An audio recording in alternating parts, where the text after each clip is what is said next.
I don't. Now I do. Yeah, no, I'm happy.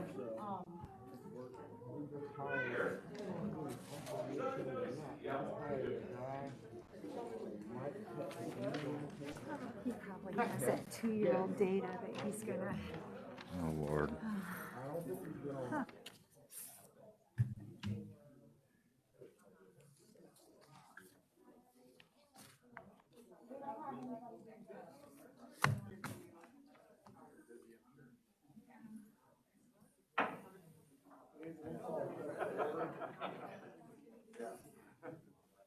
Please join me in a moment of silence.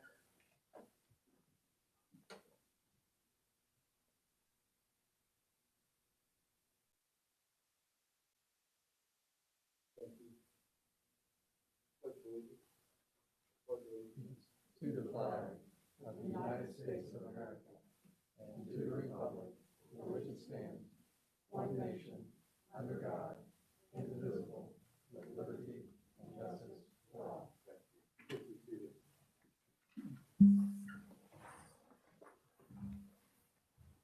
Just notice the eagle has a broken wing. That's prophetic. That's prophetic, Jim.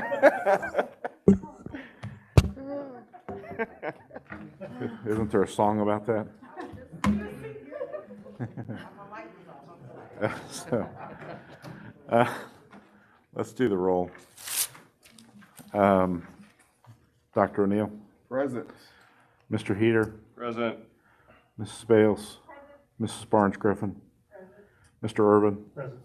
Mr. Lowe. Present. Thank you, and I am present. We have a special guest tonight, Mayor Ridenhour. Welcome, Mayor. Thank you. Hey, it is my pleasure to be here. Welcome. I'm used to being on the other end of these.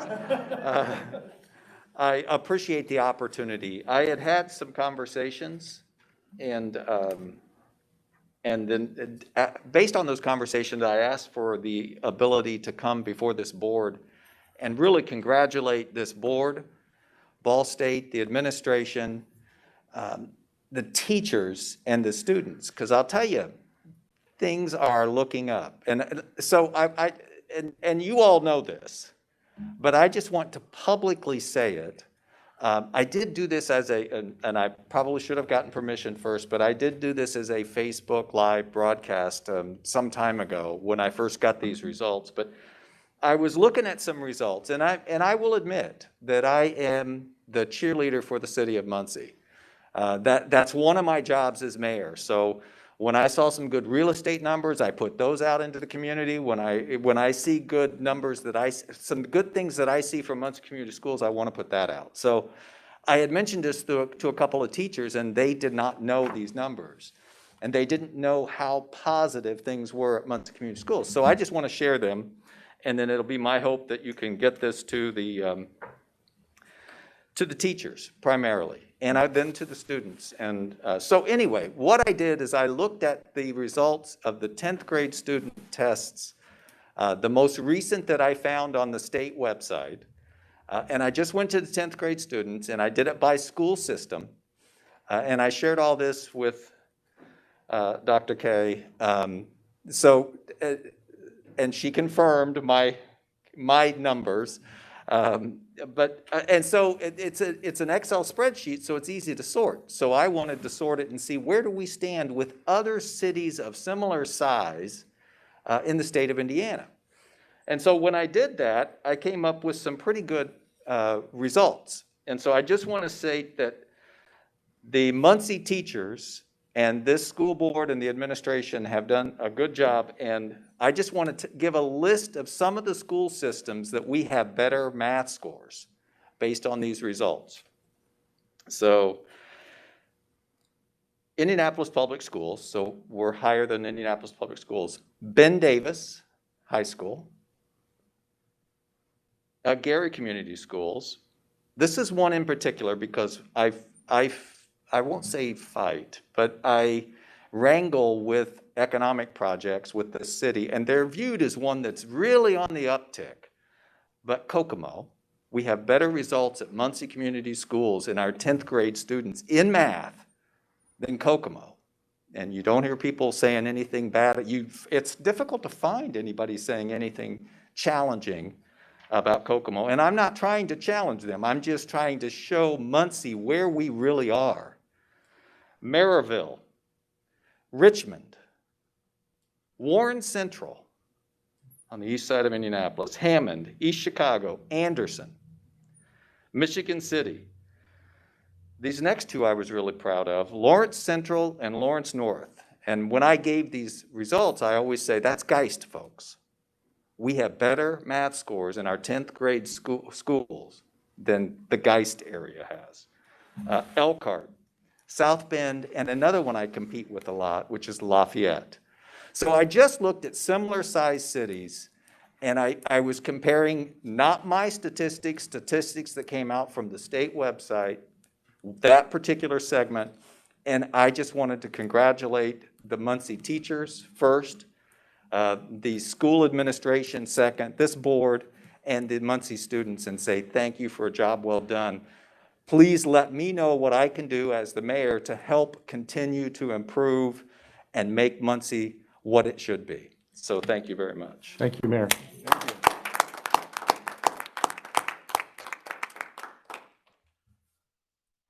We have with us, speaking of really capable academic accomplishments, we have the robotics team, right? And I have a little video clip. And you have a video for us? Yes, I do.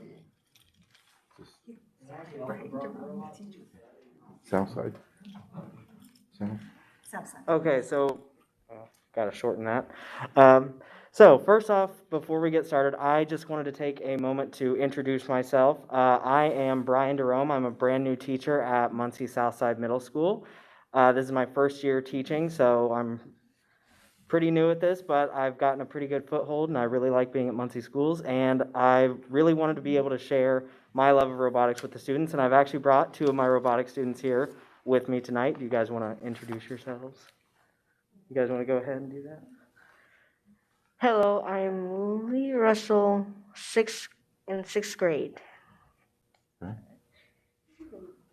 I'm Nicole South, and I'm in 8th grade. Okay, so yes, these are my two students that I have with me here today. They were chosen because they are actually going to be competing in the VEX IQ State Championships in March. They were able to compete at the Jay County League event that they had over the past several weeks up at Jay County High School, and they were able to compete week after week and do very well. They ended up as the #1 seeded alliance.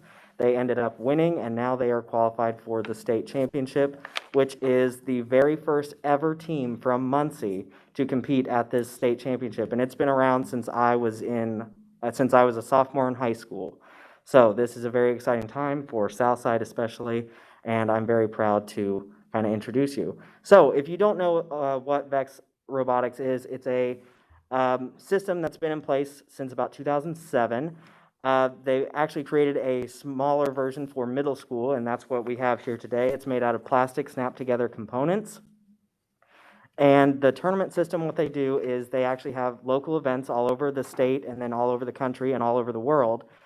And your goal is to win or win an award at one of these competitions to then qualify to the next level. The next level here would obviously be our state championship, and if you win there at state, you can eventually go to the world championships, which was supposed to be held in Dallas, Texas this year, but it has been moved to virtual only, so that's a little bit disappointing, but hopefully they'll be in person next year.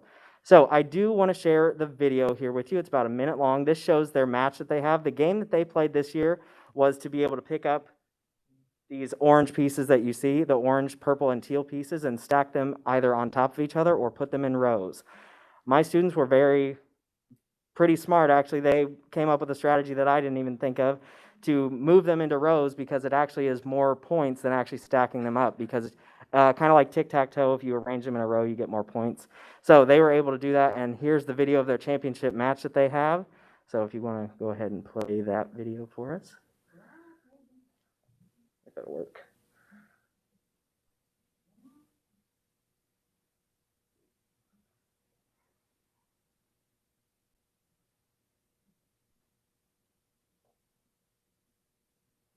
Well, while we're waiting, why don't you turn around and show us your shirts? I know you have some sponsors. Oh, yes. I wanted to make sure that we did have shirts. That's one of the staples of robotics teams, is to have good shirts. So I wanted to make sure that we represented Southside pretty well. So on the front, we have Southside Robotics on there with the Panther. And then on the back, we actually do have our sponsors. Our team number is 91111. That was just a randomly generated number. I did not choose that. But our team sponsors, we made sure to especially thank the Ball Brothers Foundation. They were able to provide us grant money. Thank you also to Dr. Reynolds for allowing me to get some of that money to get these kits. And then also Ball State University, because of their strategic partnership with Muncie Community Schools. And also Muncie Community Schools is represented on the back of that shirt as well. So I think the video is ready now. So.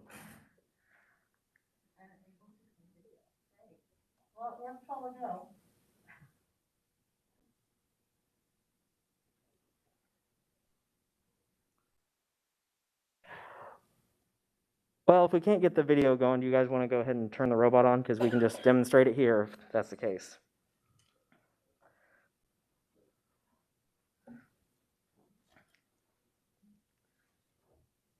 So Nicole and Lee have worked on this since about December. There we go. Oh, there it's working now. So their robot is the one on the far side of the field there.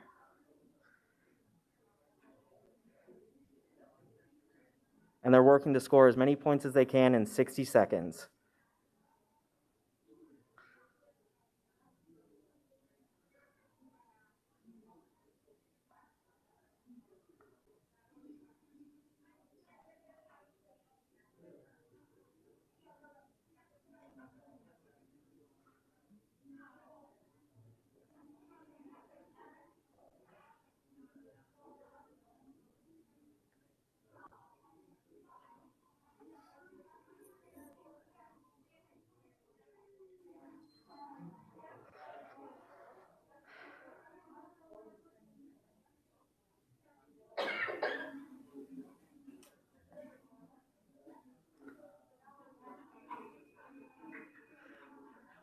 So like I said, this was their championship match. They ended up scoring 7 more points than the second place Alliance, so they were able to win by over 7 points, scoring a tournament high 12 points there. And they were able to qualify for state through that. They do have the robot ready if you guys want to just kind of show them how that works.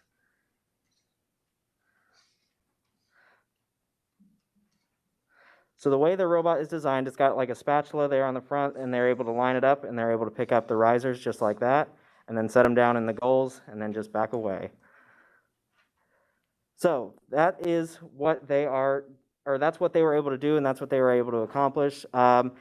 We're currently preparing to get ready for the state championship, and there's a lot of really high-scoring robots, so the goal is to probably change some things around, make some improvements, and try and get this as ready as we can for state. And then our plans for the future is kind of just expand this out to as many schools as we can. I know Nicole, she said she was in 8th grade, so I'd like to get this going at Central, and I'd also like to unify with Northside and just try and make this as big as we can. Because I know that this is what propelled me to be a teacher, and so I can't imagine what else it can do for others. So that's pretty much all I got. So do you guys build the robot from scratch? Yeah. Okay. Yeah. So who was in second place behind you?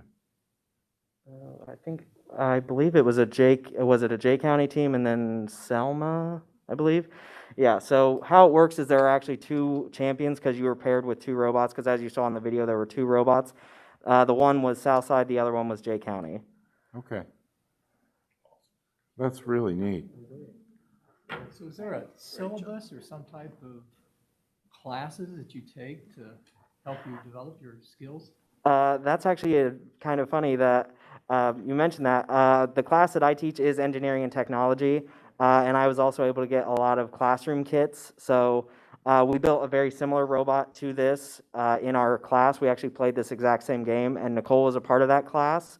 And that kind of helped prepare her for especially some of the challenges that they face. One of their trophies that they got, the skills championship trophy, that was pretty much, that game field was set up the exact same way that Nicole did in class, and so she was very well prepared. It was kind of a funny thing. She never did it perfectly in class, but she got it perfect that first time there, so. So that's kind of what helped us win that one. So I noticed you guys trade or switch off. Is that part of the rules, that you have to switch off? Yeah, so part of it is called the Teamwork Challenge, and so they emphasize a lot of teamwork in VEX IQ, whereas instead of head-to-head competition like in some of the larger robotics competitions that they have, it's 2 teams working together, and then you also pass off the controller as well, between 35 and 25 seconds remaining. So when does the state meet? The state championship is March 6th, and that will, normally it's held at Lucas Oil Stadium. There's usually, I know it's the largest region championship in the world. It's the closest thing you can ever get to Worlds. It's bigger than Nationals, but I think normally it's like 800 teams there at Lucas Oil Stadium, but they're doing it virtual this year, so it's going to be held at Southside. Okay. And our goal is to really keep growing this. And part of it, we've started Project Lead the Way in grades 1 through 5 in elementary. Now in middle school, 6, 7, and 8, they have rotations.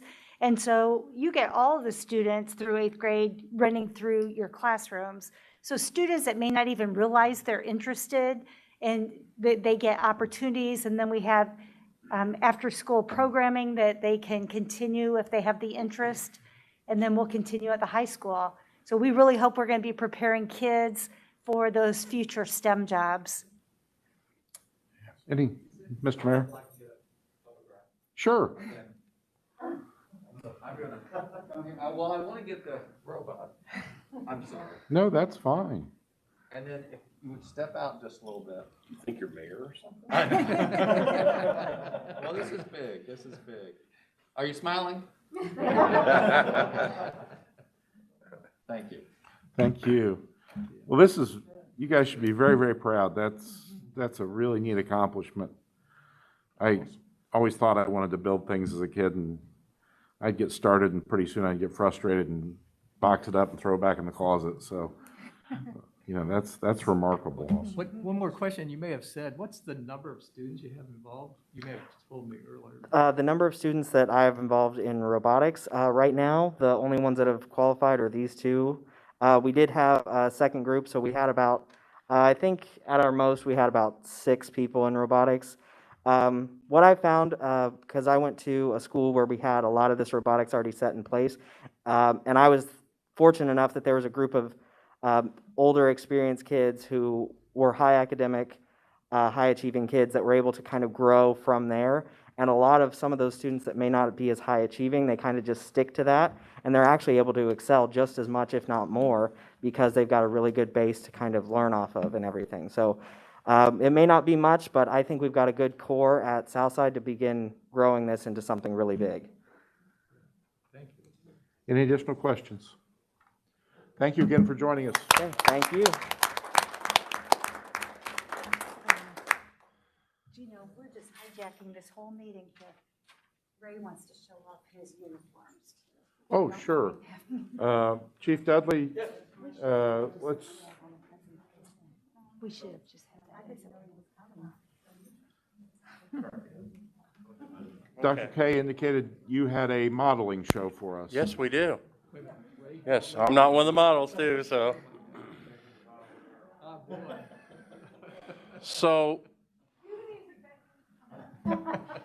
So one of the things that we wanted to accomplish is taking over this program and actually starting fresh was we changed our appearance in the schools. So one of those is that through collar studies, if you're familiar with, helps bring different moods and the way people treat or you come in contact with. So what we did then was pick out some collars that would do that. So my first model, which is Mark can answer here. Go ahead, Mark, hit the runway. Now remember the walk. I showed you the walk. No, that ain't a lot. So Mark here is our SRO at East Washington Academy. He took over for me. He had big shoes to fill, but he's doing a wonderful job over there. You know, the kids have stopped crying about now for me, and they're starting to get to know Mark a little bit. So, but Mark does a wonderful job over there. And, you know, one of the things that Mark does well is he builds relationships with children, and that's going to continue throughout the years. And this is just one of them. Like I said, we've got softer collar shirts that they're wearing, and then the softer collar pants as well. We're wanting to get away from the black and white police uniforms, you know, because like I said before, our kids are not in jail or prison, so we want to give a more approachable approach to our SROs, you know, for our children. So, thank you, Mark. No applause for Mark? All right, so our next model is Dawson Sloan. That's a great model name, Dawson Sloan. So Dawson is one of our SROs at Muncie Central High School. Dawson is, this is his first year with us. He's 21 years old, so he kind of blends in with the kids a little bit. But so far, Dawson's done a wonderful job. He's already got some kids that's looking up to him, and they've actually brought their grades up this year by going down and talking to Dawson, and look to him as probably a big brother, not a father figure like the rest of us, but he does a really good job with them, and he's there for them, not only during school, but after school. So Dawson's going to be a great SRO down the road for us, and hopefully be with us a long time. So, but Dawson is wearing our pullover and our another pair of our pants that we have. We have 3 different colored pants, and then that's a pullover that everybody has, and I like the 3/4 zip. Is that what they call that? Or quarter zip? yes, 3/4 zip, yes. Yeah. Okay, go ahead, Dawson. Yeah, no, yeah. Well, I have to So- say a story about Mark, because I was at East Washington Academy, and there was a boy that was in the office that the principal was having a conversation with. So when I walked in, I started talking to him, and I asked what he wanted to be someday when he grew up. And he told me that he wanted to be a police officer. I said, well, that's great. Tell me why. And he said it was because of Mark, that he said, you know, that Mark really spent time with him, and he just thought he was so great, and that someday he wanted to be just like Mark when he grew up. And that's exactly what we want to see in our schools. You were standing around there when he was saying that, weren't you? Or was it just Sarah and the, yeah? That's my favorite part of it. Yeah. These look great. Yeah. Thank you. Any questions for Chief? So they can, just any of those pieces, they can wear whatever color, whatever they want. Yes. They all get all of it. Yes. And as you can tell on the sleeves, on the other side, the sleeves, it has SRO and has their name on there. So everybody will know their name. Nothing on the back. No. As you can tell, we're still police officers, so we'll see a gun and a badge, but that's about it. A lot of times with a pullover, you can actually hide the weapon as well. So, you know, it's my dad always told me it's good to keep inside what you have. You don't want other people to know what you got, so they treat you a little different. Like that. So, Thank you. yep. All right, thank you guys. Any questions? Nothing? Yeah. Thank you. Mr. Beasley. How are you this evening? Good, how are you? Doing fine, thanks. See, I was gonna top that. I like The I tie like the is. green tie. yeah, It looks nice. tie. Thank you, Yeah. thank you, yes.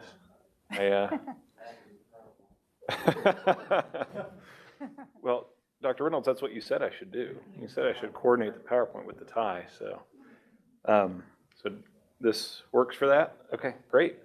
Good evening, and I want to say thank you for having me, letting me come crash your meeting this evening. It really is a privilege to speak on behalf of the Muncie Area Career Center. I am, as principal, just in my second year at the MAC here, And just really, really thrilled to be here, really enjoying the opportunity to work with our instructors and our students. So I want to kind of give you some information about the, yeah, don't hold your breath on that. Oh, there, it just went green. Can you advance it? There you go. I'll just give you a little, there we go. So I just want to make sure, before I kind of jump into things, that you guys have a good understanding of what we do at the Career Center. So we have 12 participating high schools that send students to us. We take juniors and seniors in our programs. They do apply to the programs. They apply in the spring. So really right now, actually, we're kind of in the middle of our recruitment push with the sending high schools. We're starting to get some applications in right now, which is actually really great. Most of the programs, students are able to complete 2 years in the program. It really is kind of just dependent on the individual student's path of, what do they want to do. We have many students who complete both years. We have some students who complete only 1 year in a program, and then we have other students who they'll come in their junior year and complete a program, and then their senior year, they'll want to come back to the MAC, but they'll do a different program. And so the students have a lot of choice and flexibility in terms of what they want to pursue here at the MAC. And our schedule, we are a half-day program, so students come to us in the morning, and then a different group of students comes to us in the afternoon. So they spend the other half of the day back at their home high school. So one important thing that we are really trying to communicate, especially to parents, our sending school counselors are really great about understanding this, but really try to communicate with students and parents is that CTE programs are really beneficial to have as part of their overall graduation plan. When students attend the MAC, they actually are eligible to earn 3 credits per semester, up to 6 credits in a single year in our programs. And which obviously helps towards their diploma requirements in terms of the credit requirements. And if you're familiar with graduation pathways, we think of bucket 1, bucket 2, and bucket 3. And a senior, in order to be eligible to graduate, has to fill all these buckets. So bucket 1 really is the credit requirement. Bucket 2 is employability skills. And one of the ways that most MAC programs help students meet the employability skills requirement under graduation pathways is through work-based learning or embedded internships in their MAC program. And then the last bucket 3, are the post-secondary ready competencies. The most kind of efficient way for students to meet that competency through a CTE program is by qualifying as a CTE concentrator. So right now we're actually kind of in the midst of 2 different definitions of how do you qualify as a CTE concentrator. The old definition, which we can still utilize and we still do, is to earn 6 credits in an advanced CTE pathway, which in the first year of our program, students are earning those 6 credits. And the new definition that we're kind of adopting right now and in the process of making kind of be our permanent, or I guess new permanent definition is to have students take 2 advanced courses in CTE. There are some changes going on at the state level, and so we, at the MAC, we are certainly going to adapt to those changes in order to make sure that we still enable students to meet the CTE concentrator definition in their first year in a MAC program. That's really important, just because, if you've had a high schooler, there's lots of unpredictability. You never really know what's going to happen in terms of their academic plan. And so the sooner we can get these kids to meet CTE concentrator status, we can fill bucket 3 and know that they're done with that. So we really want to do it in the first year of our programs. By and large, that's what we do right now. And under the new definition from the state that we're using, we want to continue to be able to do that. So we'll have to flex some things, but we will still be able to do that. You can also meet bucket 3 requirements by earning a certain number of dual credits or by earning a state-recognized industry certification. Several of our programs offer those state-recognized industry certifications along with dual credits. So multiple opportunities for students to meet the requirements for graduation by utilizing CTE programs. So just briefly, I won't go through our whole staff, but I did want to put them up there. They wouldn't let me put their pictures up. But I did just want to quickly recognize our staff here at the MAC. As you all no doubt understand, this has been a very challenging year with the cloud of COVID hanging over all of us. And, not just, last spring, obviously, but then just the consistent and challenging disruptions to school that we've had to deal with. And our staff has been just extremely resilient and adaptive. We're also in a new building, and so coming over here, that transition was challenging as well. But again, they've just continued to work hard. They continue to do what's best for our kids. And so again, I just wanted to take a moment in this just to make sure I recognize our instructors and our staff, because they have been just wonderful throughout this. So, okay. So dual credits and industry certifications. So these are two of the most important program indicators for program quality in CTE. And so I have up here on the left-hand side, you see the dual credit, the programs that currently offer dual credit. Our goal really is for every program to offer dual credit. There are, some roadblocks that kind of present themselves. One of the biggest is with teacher credentialing, just making sure that our teacher has the appropriate credentials to teach a college level class. I'm now in my second year. I'm also learning there may be some kind of creative solutions to those problems that we may be able to take advantage of to offer dual credit in courses where traditionally we have not. But that's a big emphasis for us. Again, we want to make sure that our programs are as valuable as possible to our students and to their families. And we understand that, some of our kids come and they know, hey, you know what? I want to join the IKORCC. I want to get on the apprenticeship track. That's my plan. That's what I'm doing. We have a lot of students who know they're college bound. And so we want to make sure that whichever path the student's going on, that we're providing them with as much support as possible. And dual credit's an important part of that. And then the industry certifications, I won't read through them, but you see a lot of our programs offer those industry certifications.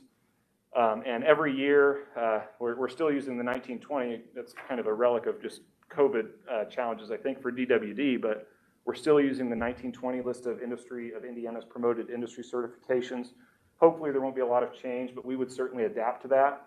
And the reason for that, again, is that we want to use certifications that aren't just recognized by industry, but that are also recognized by the state of Indiana in terms of graduation pathways. Because again, we want to make sure everything we do supports kids in graduating high school and taking that next step. Okay. Did I hear you say 1920? 2019-2020, sorry, yeah. Yeah, we're Surely to goodness we can update it just a little. Surely, yeah. Maybe get to the 30s? That just made my mind. I kept looking on here for 1920. Yeah. So just a couple of just brief highlights for our students from last spring. And I'll say these numbers are actually much lower than we would have anticipated. But the 1,300, those are the number of dual credits that MAC students earned last school year. Again, part of the challenge with that number being lower than we would hope was with the shutdown last year. In certain dual credit programs, there's a performance requirement, and so you have to be in person. Welding's a big one. If you think about our welding program, you have to be in person to demonstrate a welding process. And so some of our students, we had some challenges getting caught up. We had students coming in over the summer to complete the dual credit requirements. Not everyone came back to get that done, but we're proud of that dual credit accomplishment. And then we did have 88 students last school year who completed their industry recognized certificate. And that's an accomplishment. As much as possible, we try to identify a way for a student to earn a certification in 1 year. That's not always feasible. If you look at the Child Development Associate, the cosmetology license, there are certain certs that you just cannot complete all the requirements in one school year. So again, we have some students who were tripped up, but I know we had some of our cosmetology students from last year, some of our CNA students from last year came back over the summer. They came back in August and did what they needed to do in order to earn those industry certifications. I will say this year, our goal is to have that top number of dual credits earned be closer to 1,800, and for more like 160 students to be earning industry certifications this year. So that's our goal. It's pretty ambitious, but again, that will bring us more in line with where we really want to be for our kids. Next slide. And these are just our current enrollment trends, just to give you an idea of kind of how many students we serve. Currently, or at the official count day in the fall, we were at 360 students, which after a few years of kind of gradually dropping enrollments, we were able to bring that back up. First and foremost, I really think that's a testament to our teachers, to the fact that, they're doing a great job with kids. The kids are going back to the high schools. They're talking to their friends. They're talking to their siblings and their relatives about the wonderful experience they've had at the MAC. It's also a testament, I think, to our high school counselors throughout our district of communicating the value to students and families. So we really appreciate all their efforts in that. I don't necessarily want to say a number. I was very pleased with the 360 students, especially in light of COVID. I mean, we were, when we shut down last year, we just completed our recruitment push. We were taking those applications. I was very concerned that at the beginning of this school year that we were going to have a lot of students who were backing out and saying, no, I don't want to go back for in-person learning. But we maintained that at the beginning of the year, and so we really were thrilled to see that. And I actually think that, again, our district has obviously been committed to in-person learning and sees the value and the importance of in-person learning for our kids. I think this shows you that many of our families from our 12 sending high schools feel the same way, especially when it comes to CTE and the hands-on learning that kids get here. All right, I think I've got one more slide, yeah. So just before I finish up, I do just want to say, because we can't recognize them in the way that we probably normally would, and you may have heard about this already, it was definitely in the news, but our construction classes this fall, and Mr. Penrod, our instructor, Mr. Miller, our CTE specialist that works right alongside Mr. Penrod, all of our students just did a phenomenal job. Really tearing down and then completely rebuilding, helping to be rebuilt. There were a lot of partners involved, but helping to rebuild a home for a local veteran who was really in need. And, Mr. Penrod, I'll tell you, our kids went out there every day in the heat, in the cold, in the snow, the rain, the slush. It was tough. It was a very condensed timeline relative to, normally we build a house over the course of an entire year. This group built it in a matter of about 2.5 months. And, again, a testament to our instructors' commitment, but also our students' commitment. They come here in the morning, second group comes in the afternoon, and then they were meeting up at the house after school to do what needed to be done so that Mr. Holliday could be in his home at Christmas. And so I just wanted to, again, just finish up by just recognizing their hard work and their efforts. It was really something I think for not just our school, but our whole community to be really proud of. So with that, I'll stop and take any questions you have. Any questions for Mr. Beasley? Quick question. I assume anybody can come out and take any of these classes as an elective, correct? I mean, you don't have to say, I'm going to be a welder. Oh, no, yeah, absolutely. They're open to anybody. And that is another kind of type of student that we get, Right. Is who's just maybe interested in learning a skill and trying something out. And the first year programs are really great for that purpose. Yeah. For example, you have a lot of these courses that, as a Muncie Central graduate in 1973, I went out to the trade school and took drafting to be an engineer. I can see a lot of these for those who go on to the STEM programs in college would be applicable. Yeah, and in that vein, and thinking about the robotics students who were just here, we have started a pilot program with Purdue that has Purdue dual credits. It's the Purdue Engineering Technology Program, which is housed at Muncie Central. Right. I think for kids with this much interest and passion in that, that's absolutely a great pathway. We also have automation and robotics programs. So it's a wonderful opportunity. But like I said, it just kind of depends on the kid and what they're wanting to explore and really, give a shot to, so. Cool thing about the house, so my best friend, they were in the house years ago, they grew up there and they sold it. Really, yeah. But like it's there on Bennett, and so we live around the corner on Main Road, so every day we ride by and watch, from tearing it down, from building it up, stopping and watching the students.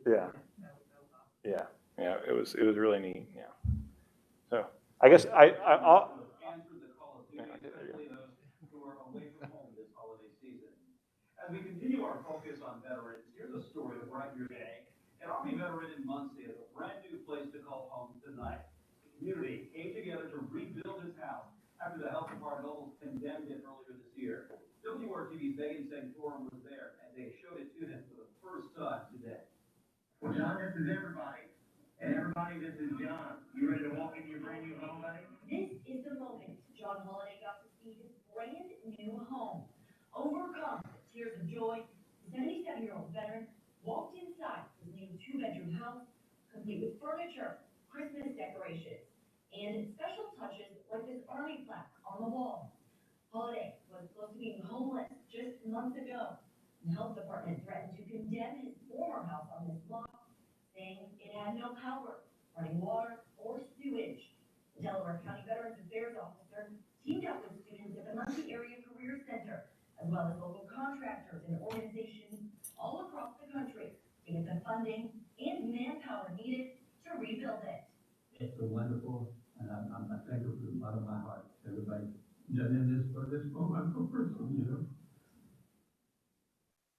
Just for me, I think these are what I do. But it's just that you guys want to do it, you know.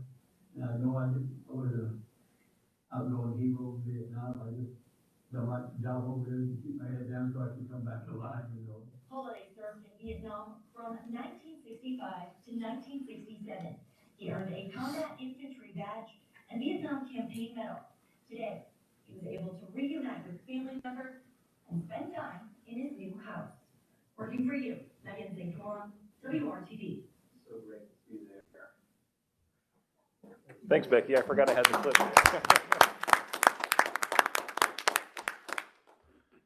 Any additional questions for Mr. Beasley? On behalf of the board, I want to say thank you for leading the MAC and the job you're doing there, and certainly the 360 students. I mean, that's remarkable under any circumstances, but certainly during COVID, it's nothing short of amazing. So thank you, and please let us know if there's anything that you need. Okay, will do. Thanks very much. Thank you. Mrs. Price.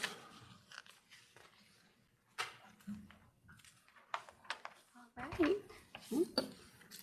Well, good evening, and thank you so much for having me tonight. I've got a lot of great things to share with you regarding our preschool program. So, Becky, are you driving the? Okay. Just go ahead and do it. Okay. Sorry. All right. Well, one of our biggest goals when we first started talking about starting a preschool program within Muncie Community Schools was the end goal was to have at least one preschool classroom in each of our elementary buildings. And this year we were actually able to achieve that goal. And so we opened a new classroom at Longfellow in January of last school year. And then this year we opened 2 new classrooms, one at Northview Elementary and one at Westview Elementary. We are able to take up to 20 students right now, and so we are at full capacity at East Washington Academy, Grissom, and Westview. Longfellow's preschool program is run by Huffer, and they are able to take up to 12 students. Right now they're at 10, and we do work collaboratively to help find and retain students for their preschool classroom as well. We have had some struggles with Southview Elementary in retaining staff, and so we've kind of been stuck at 10 for right now just so we can stay within ratio requirements. We were able to hire an instructional assistant for Southview, and she actually started yesterday. So this week I've been calling families on the wait list, and between now and February 24th, we have 8 new students starting. So I'm waiting on a call back from a couple other parents, so they should be at full capacity here pretty soon. We really didn't have any challenges in opening up those new preschool classrooms. We were able to roll it out pretty smoothly. But of course, hiring and retaining staff has been a struggle, and then reaching full capacity at each of our sites was a little tough at the beginning, mostly due to COVID. Parents were super nervous about sending their youngest kids to school in big crowds, and they were also nervous about them having to wear a mask all day. So, but I kept reaching out to parents on the wait list, and we were able to fill it up pretty quickly. We still try to actively recruit instructional assistants and lead teachers if needed. That's something that's just kind of ongoing for us. And as far as enrollment for next year, we would like to increase the type of communications to reach some of our families, to continue to make the program grow. And then I'm also on the committee for our preschool and kindergarten registration fair. So we weren't able to hold one last year due to COVID. It doesn't look like we're going to be able to do that again this year, but we are looking at virtual options for that. Okay, one of my favorite things to work with families on is On My Way Pre-K. We want to increase the number of students and families enrolled who qualify for On My Way Pre-K. As you can see each year since we've been an On My Way Pre-K provider, we have been able to increase numbers. It's not quite where we want it to be yet, but that's something that we are continually working on. You will notice that some of our schools are not eligible for On My Way Pre-K. In order to be an On My Way Pre-K provider, you have to have a PASDA quality level 3 or 4 rating. And so we'll get to that in a little bit, but right now we are still working on some of those rating visits.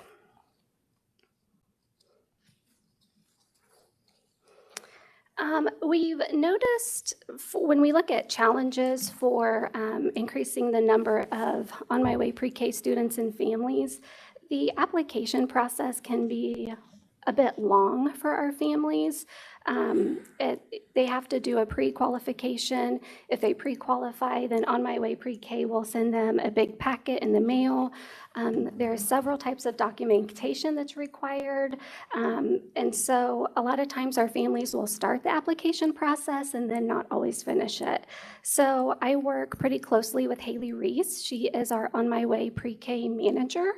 And we reach out to families. I share names with her so we can kind of tag team parents and try to help them throughout the application process. We've also tossed around the idea about an application fair. And so we actually had one scheduled for April 1st of last year. And then, of course, COVID put a damper on that. We're still exploring that idea for this coming year. And that wouldn't just be an application fair for On My Way Pre-K for Muncie Community Schools families, but Delaware County-wide. I mean, we know that if we can get any of our Delaware County families and students in a high-quality preschool program, it benefits Muncie Community Schools in the long run. It benefits those students and their families. And then I said we would get to the PASDA quality, increase those PASDA quality ratings.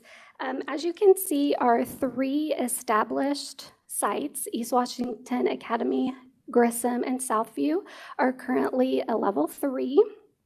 The highest level you can get is a level 4. And so in order to be a level 4, you have to be an accredited site. And so right now, those 3 programs are in the accreditation process. I'm working pretty closely with Spark Learning Lab, and we are a part of one of their cohorts. So we're receiving training and coaching as we move through that accreditation process. Longfellow Elementary, I've reached out to Huffer to see kind of what their thoughts are and what their goals are. They are not a PASDA quality. They're not on that rating scale quite yet, but they do hope to be a level 3 by the end of the school year. And then Northview and Westview, right now they are a level 1, but they do have their level 3 rating visit scheduled for Friday, February 26th. So hopefully right after that, I don't want to put the cart before the horse, but I always have my On My Way Pre-K application, provider application ready to go. So as soon as we get back and pass those rating visits, we can go ahead and become a provider.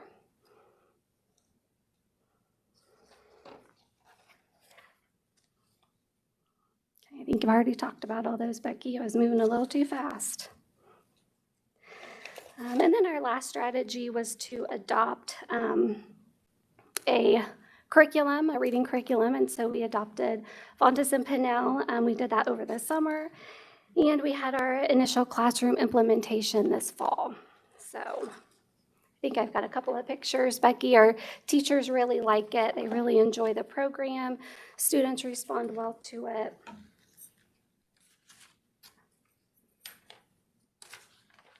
Really, the only challenges we've faced with Fontes and Pinnell is finding time to provide support for our teachers. And so we are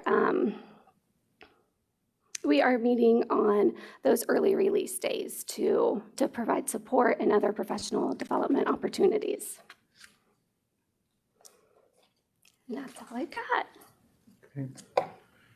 Any questions for Ms. Price? So the barriers to increasing the quantity, is it just staffing or is it space? or is it Sometimes both? space, yeah, space as well.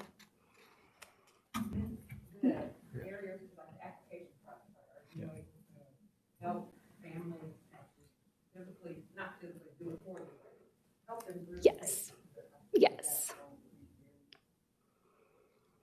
And with Tasha, last year, we really struggled. We had some great programming scheduled to be able to help families, and then with COVID. So this year, we know that we have to have ways for parents to come in because you have to upload documents and there's multiple steps to it. And so if we could be there to guide them through it, we know that would be beneficial. And so we can't just have it open, but we are still going to find a way to make sure that we're allowing families to come on site and to help them with that. Any additional questions?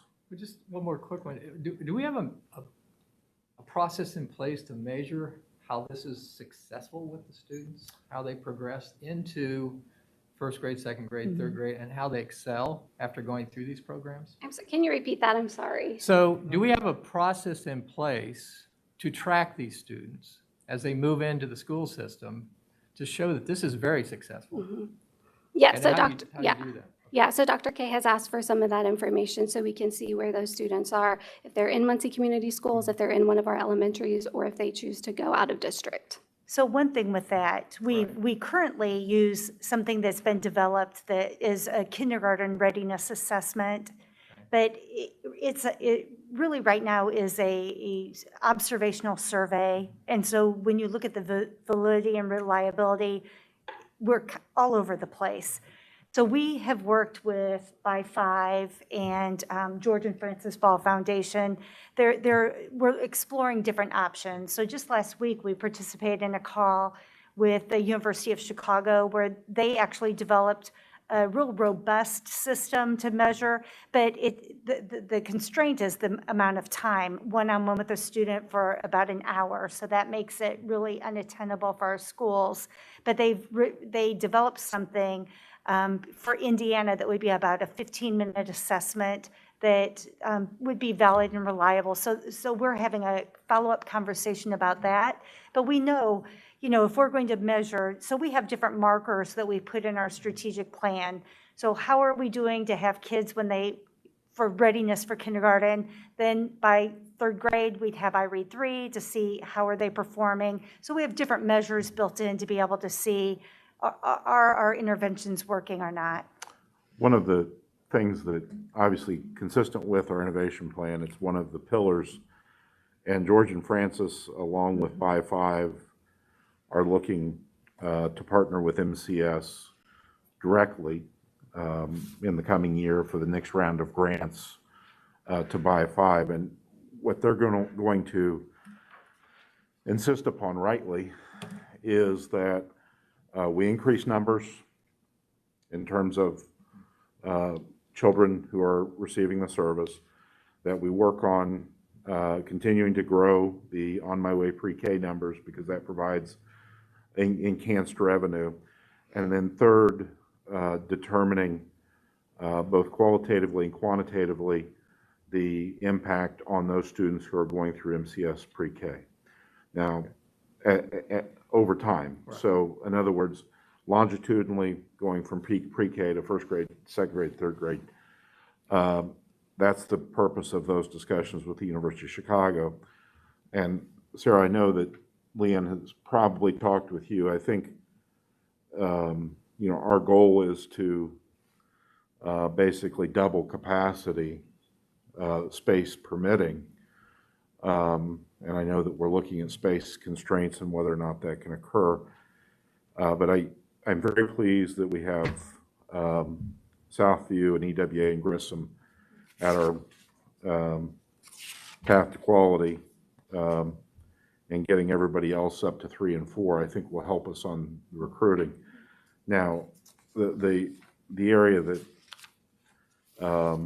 I've fended some questions about, and you alluded to it in your discussion, was the numbers at Southview. Obviously, from 18 to 10, and I'm aware of that situation, but that's unfortunate given the circumstances. So those are the pushes that are undergoing right now, and it's exciting because Watasha's been involved in some of these discussions. By 5 is being pushed to engage in a more purposeful partnership, and MCS is the natural partner. So go ahead. Is there another variant that's transportation? Yes, I have had a lot of families ask about transportation. Especially at Southview, we have a lot of siblings that go there, so it's hard for a parent with a 3rd grader who puts them on the bus every day, and then they've got to drive their preschooler to school. So I do hear that quite often. So many of these barriers we could work on and fix and increase those numbers. Good. Obviously, it's a critical component to the plan, and so by my back of the napkin figuring, what do we have every year coming into our kindergartens? 300 and some odd kids. Yep, pretty close. Thereabouts, and so right now we're serving 50, 67, 77, just under 100. So we're maybe catching somewhere between 20 and 30% of the kids. Now, that doesn't mean there aren't kids in other high-quality pre-Ks, and I don't care if they go to ours or somebody else, but as long as they're getting to a high-quality pre-K, that's the critical thing. Right, and so when Dr. K and I were talking about that kindergarten readiness assessment that we had discussed last week, one thing is our old assessment that we would use asked about if they were in a preschool program last year. And so a lot of our teachers didn't know. That was one of the options that they could select, was they don't know. So we plan to be more deliberate with that in the future, really dive in and have teachers make that communication with parents, reach out to them and really see if they did, so. Cool. David, do you have something? Okay, any additional questions? Thank you so much for your work. We appreciate it. Thank you. Dr. K. Oh, boy, CEO comments, here we go. Well, I first wanted to share that IDOH adjusted its quarantine plan, incorporating the use of Abbott Binax Now antigen tests, and also changing a little bit of contact tracing rules. So I wanted to just share a few of those with you. Andy had me film a video that we sent out to all of our families, but I'm going to give you just a little bit more details. And we'll be putting more of the details on our website for all of our families. We really have tried to be very transparent during this entire process. First, we had a survey that we were able to complete that will be receiving more PPE from the state, and we're anticipating that that should be here by next week. Contact tracing is no longer required if students and teachers remain 3 feet apart wearing masks, and that change is only for the classroom. The changes do not apply to lunches, athletics, band, choir, or areas where students gather. The reason they were able to do this was when they have been watching from contact tracing and the number of students that would change from negative or turn positive was so low that they changed from 6 feet down to that 3 feet. And they're hoping to be able to keep more kids in school and not have as many students quarantined. The state will also allow for 2 options to end quarantine earlier than 14 days. And so the first option, if no symptoms have developed, students may return after 10 days, but they must wear masks at all times.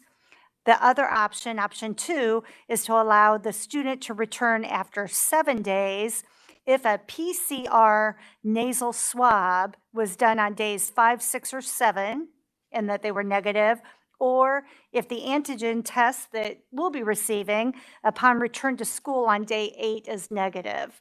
And so there are a few different ways for students to get back even earlier than those 10 days with some negative tests. The Bionex Now cards may be used for symptomatic students, teachers, or staff within the first 7 days of symptoms when they have any onset of symptoms, or for close contacts to discontinue quarantine, which may be used, as I mentioned earlier, starting on that day 8. And so the sites that can offer all of our school nurses are receiving training right now. And the proof of training then has to be submitted to the Department of Health. And then we also have to receive parental consent. So I worked with David Day today. They've put out a parent release. And so we'll look at that and figure out how to get that out to families and get that turned back into us if parents are interested in allowing us to do that. And so that is the update with the new COVID guidelines. So a few good things I'd like to also share. Central's color guard with the coach of Rhonda Reynolds, who does an outstanding job, made the state finals and will be part of that virtual awards ceremony on Sunday. So, it's great to see us making state finals in different areas, great opportunities for kids. We had Deb Houston was awarded the City of Muncie Citizenship Award. She just, is such a servant leader and does such great work for our students and their families. Southview placed 3rd in the region with 82,456 words read in the Read to the Final Four program. That is something that Dia really oversees with our elementary schools, and she gets all of our 3rd grade classroom teachers to participate. And it's a great way to challenge kids to get them reading more. And I had an email yesterday from a teacher who said to me, I have never seen so many wonderful displays and activities for Black History Month. And so that just shout out really goes to Rhonda Ward. I see her back at the back, but her presence and what she's doing in our schools, we are really seeing a tremendous impact from her work. And, we're just really proud to hear that others are recognizing it as well. That's it for me. Any questions for Dr. K? Any public comments? Okay. We're on to the consent agenda, items A through G inclusive. Would just like to take a moment and recognize several donations, including, excitingly, some significant donations on the mascot. So where are we on the mascot? Chuck, you have the information about the mascot. Right, that was really a grassroots effort that started on a Facebook post from an alumni member, and it has gained tremendous traction. The mascot costume is it's coming from Mascot. I think the company's called Mascot Costume, but it's a custom-made mascot built off of our former mascot drawings. It's really a tremendous product. So it's in production at this point. We've approved the drawings, and we're really hoping to have it in the 1st of March, but I can't guarantee that. They wouldn't guarantee that, but the donations have been coming in, and it's been tremendous. That's wonderful. Yeah, that's wonderful, and would recognize all those who gave for that purchase. So thank you, and all those who have given donations in other ways. I continue to marvel at the generosity of our community. So thank you. In recognizing retirements, Becky? You didn't know she's here for the fun of it now, no. So are you going to keep coming in? Probably not. Okay. It will be summer. Not until summer? No, it will be summer when I leave. Oh, So I well, probably won't come back for it in the summer. oh, okay, so you're gonna stay with us until, the weather June turns? 30th. June 30th. Well, congratulations. Thank you. I'm looking forward to being a full-time grandmother. Well, yeah. Okay, if you wanna leave. Well, congratulations, and we'll do something more formally later, but when I look at that list and see that, then I get shocked. Any other questions concerning items in the consent agenda? All those in favor, actually, we need a motion, don't we? So Move to approve. got a motion from Mr. Lowe, a second from Mr. Heater. All those in favor signify by aye. Aye. Opposed, same sign. Passes. Dylan? Good evening, everyone. On your table is a copy of the current support staff evaluation tool. And I was able to trace this evaluation tool back to 1991. So it's been a minute, hasn't it? So Becky's going to show you on the screen the new support staff evaluation tool. There are so many reasons why a change was needed besides the fact that it's over 30 years old. Number one, we wanted to align the support staff evaluation with the certified staff in terms of language. The old one used excellent, satisfactory, etc. We now use highly effective, and that's what we use for our certified staff, and that's what the IDOE recognizes when we have to report to them. Second, the new tool is much more user-friendly and saves time. The evaluator can just electronically click on boxes before you have to shift and type in an X. So that's going to save time with all of our principals and administrators and staff.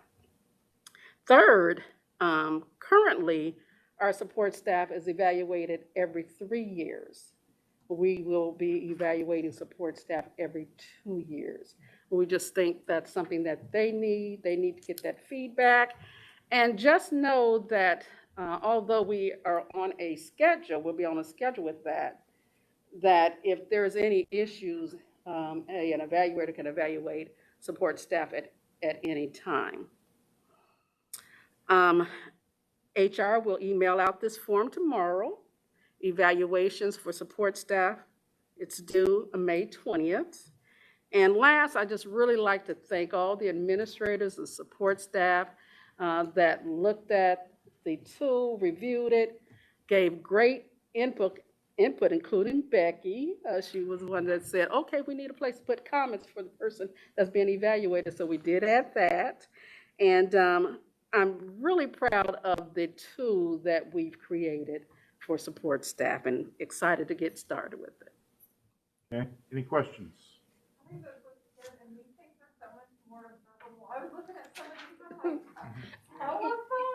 Right.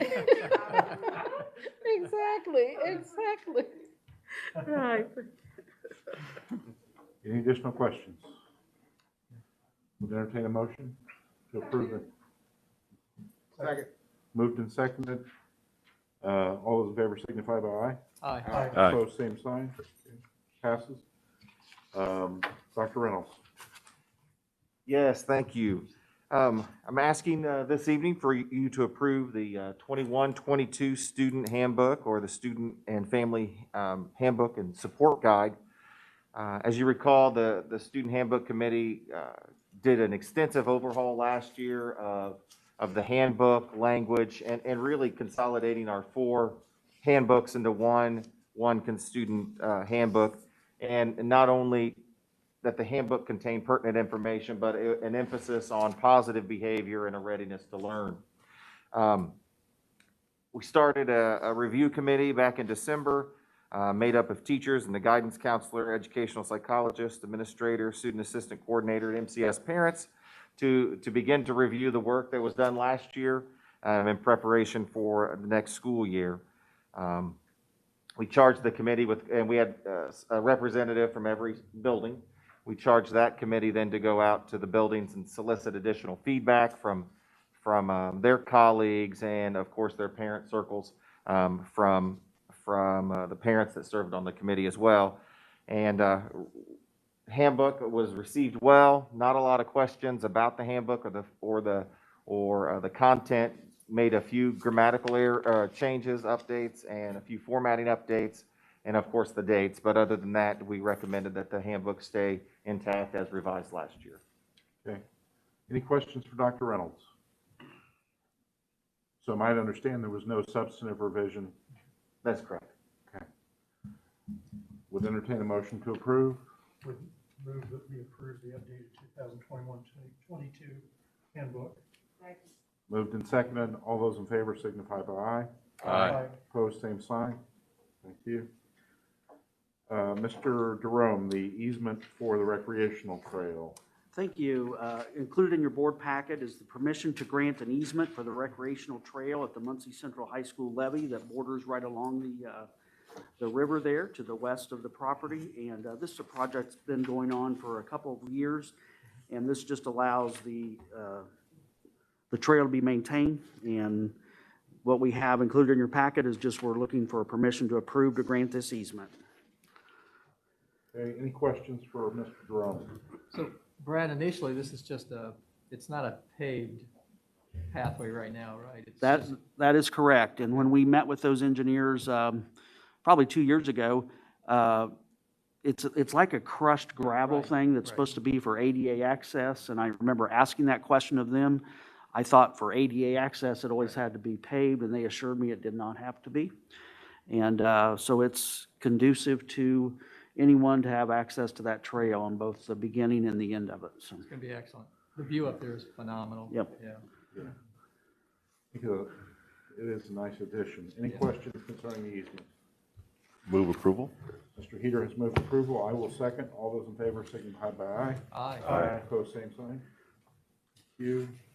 Mr. Jerome, an amendment of the Schmidt contract. Thank you. Included also in your board packet is permission to amend the current Schmidt Associates Architect Agreement. The reason we're doing this is for permission to make this change to allow us to use Schmidt & Associate for this spring and summer to help us with the planning, the legal bid process, to allow us to do a 2021 roof project, approximately 63,000 square feet, identified at 2 different buildings, 3 separate roofs. Approximate cost $668,000. These priorities were set by our facility committee as we took a look at some of our roofs that needed some work. These had been leftover projects we were not able to complete from our initial bond project from 2 summers ago. This will allow us to complete those funds in those bond projects. And this whole process right here with Schmidt & Associates would allow us to do this project and get it finished in 2021. And the funds are already available to do this. So are these funds left over Yes. from the 2014? That is correct. Yes, these are left over from the 2014 GO bond proceeds. Okay.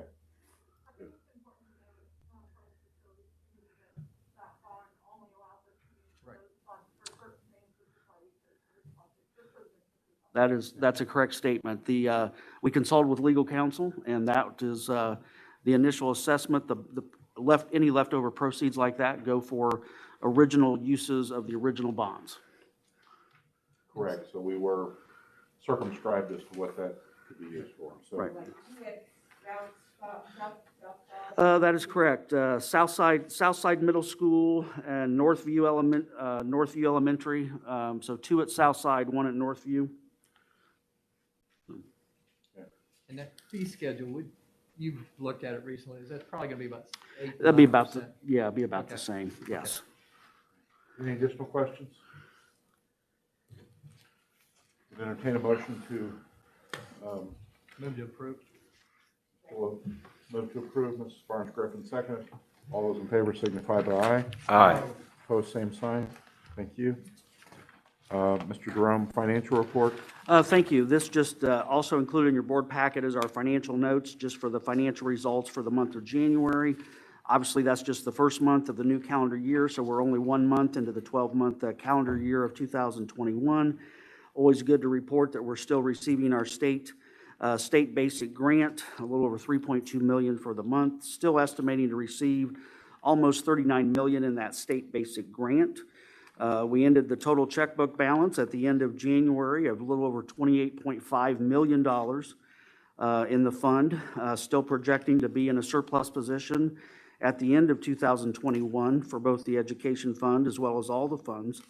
So, and we're still obviously paying down the $12 million original loan from the state of Indiana per the original schedule and per that original agreement.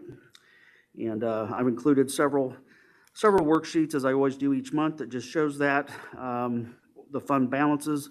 And just certainly an item to note, the rainy day fund balance still over $9.4 million that we have been able to accumulate in the rainy day fund.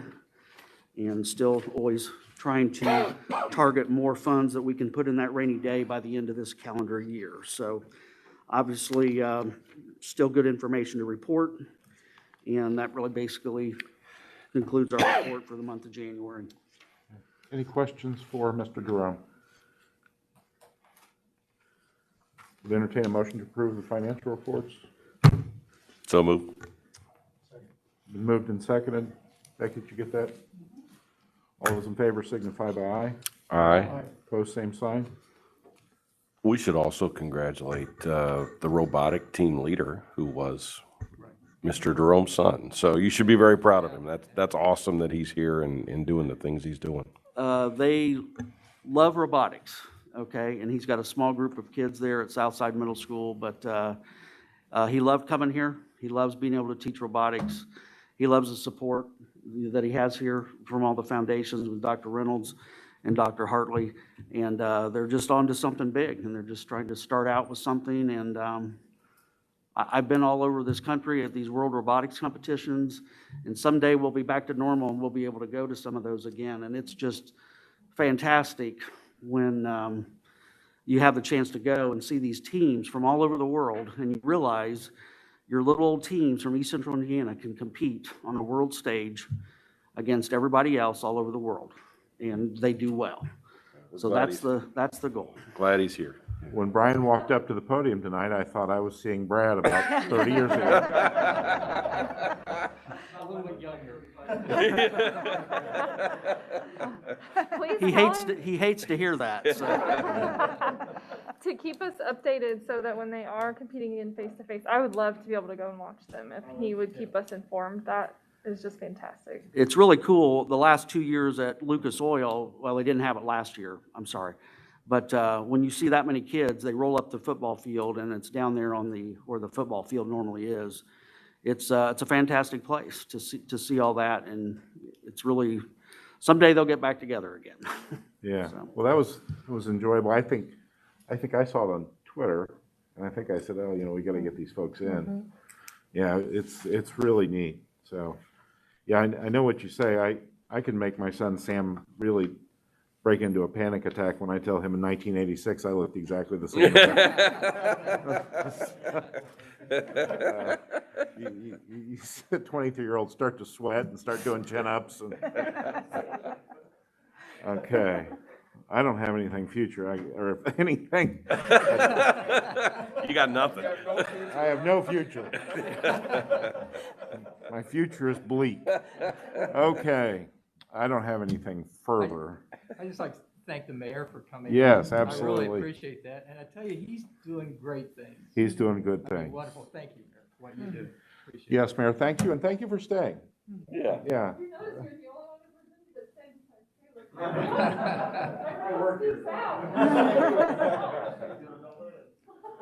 Yeah, so yeah.